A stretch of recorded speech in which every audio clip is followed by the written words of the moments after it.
ఓం నమో వెంకటేశాయ. 7 శనివారాల వ్రతం సింపుల్గా ఎలా చేసుకోవాలనేది చూద్దామండి. ఒక పీటను ఏర్పాటు చేసుకొని దాని మీద ఒక పసుపు రవికెన్ అనేది పరుచుకున్న తర్వాత అలాగే స్వామివారి ఫోటో పెట్టేసుకొని స్వామివారికి పూల అలంకరణ అనేది చేయాలండి.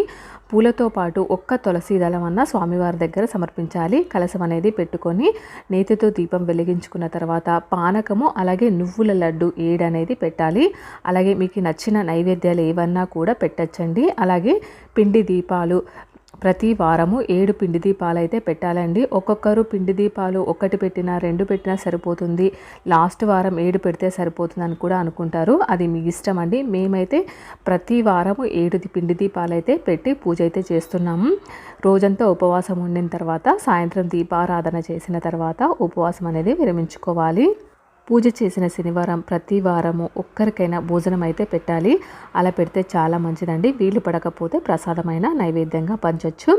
అలాగే మనకు గోవిందనామాలు అలాగే వెంకటేశ్వర స్వామి అష్టోత్తరం కథలు ఇవన్నీ మనము చదవాలి. లేదు అంటే ఒట్టి గోవిందనామాలు కూడా చదివి పూజ అయితే చేయొచ్చండి. ఇలా పూజ అనేది చేయాలి. ఓం నమో